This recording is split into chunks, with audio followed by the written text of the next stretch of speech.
गुणं व्यापकं विभुं शाश्वतं परमानन्दं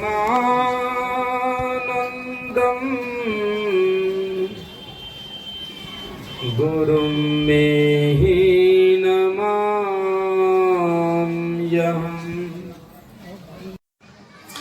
चैतन्यं शाश्वतं शान्तं वयोमातीतं निरञ्जनं नादविन्दो कला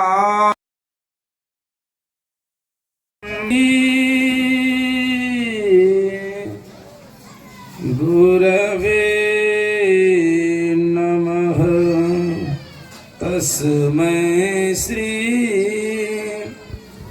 गुरवे नमः। संतों महापुरुषों के परम पावन पावन चरणों में कोटि कोटि नमन। यहाँ बैठिए, यहाँ विद्वत जन सत्संग प्रेमी सदात्माओं, करुणामयी माताओं एवं सतीत्व की आभा से ओत प्रोत भक्तिमती बहनों, नमन है और निवेदन है। एक बार जय जयकार करें श्रद्धा विश्वास के साथ पुरजोर आवाज में। श्री सद्गुरु महाराज की जय।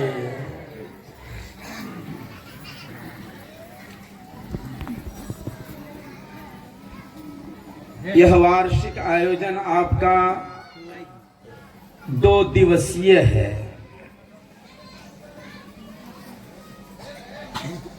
इसका मूल उद्देश्य ज्ञान योग युक्त ईश्वर भक्ति का प्रचार करना।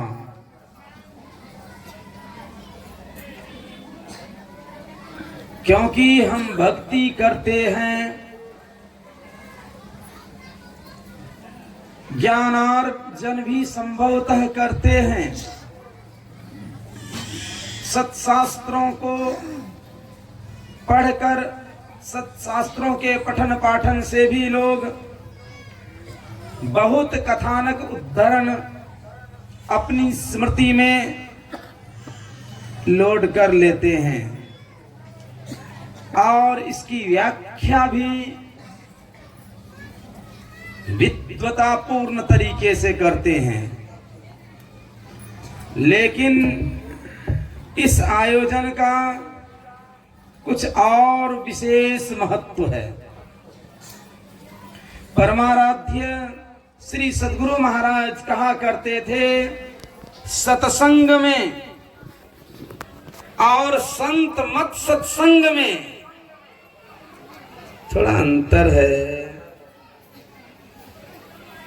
क्योंकि सत्शास्त्रों की जो कथाएं सुनाई जाती हैं, हम सुनते हैं, आनंदित होते हैं, विभोर हो जाते हैं। लेकिन किस तरह से जड़ावरणों से हम मुक्त हों, किस तरह से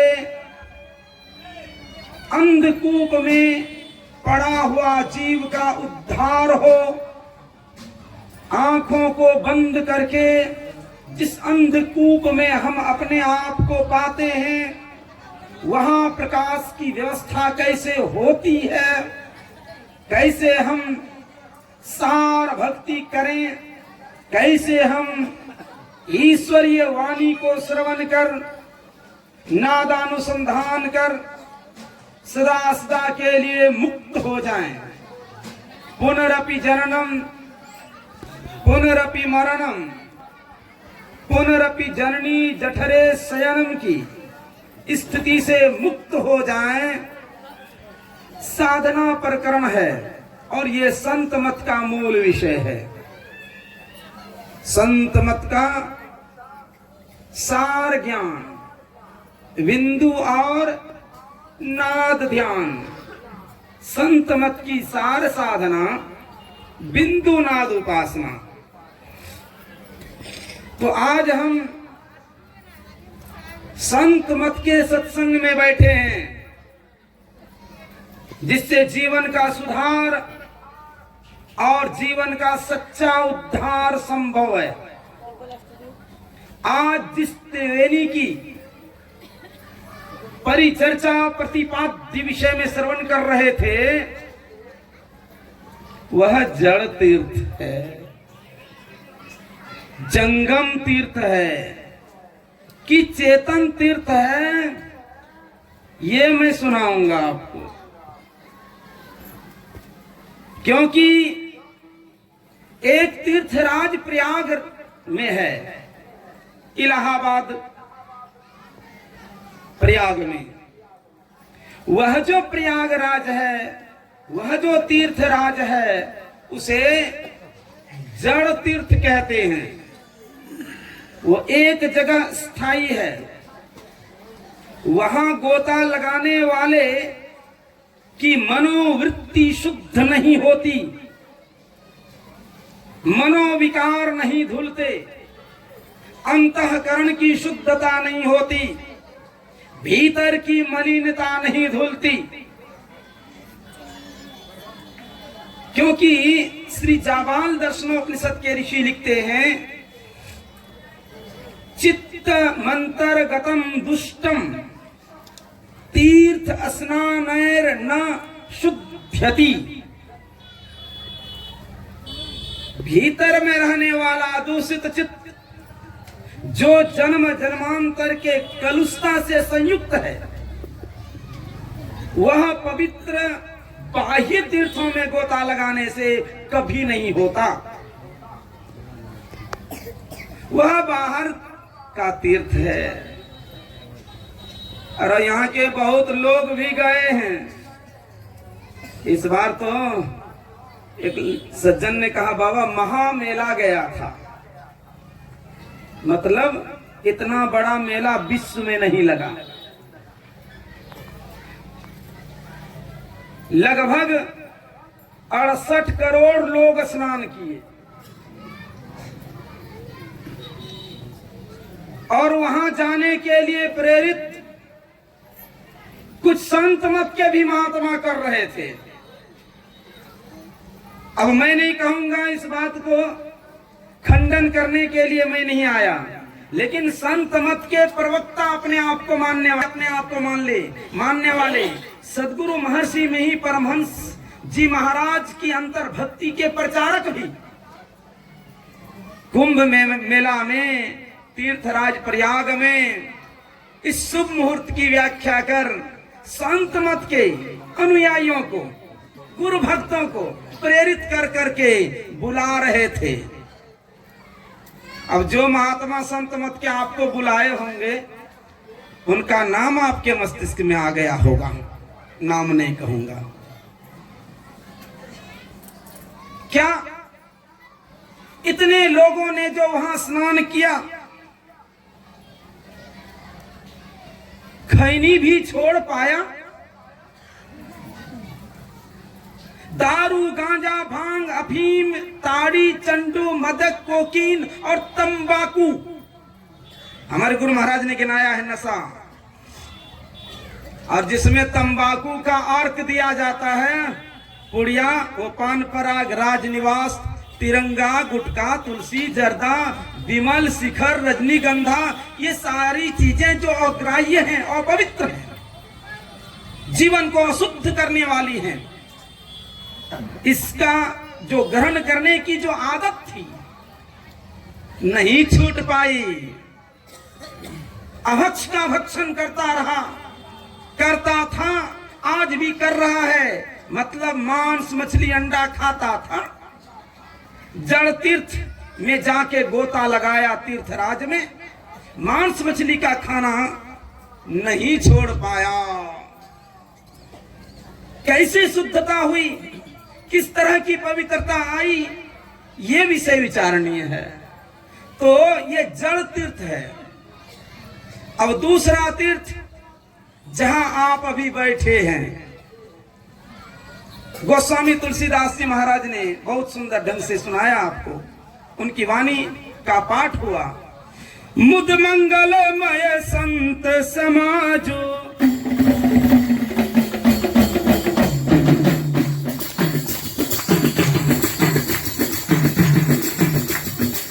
मुद मंगलमय संत समाजो, जो जग जंगम तीरथ राजो,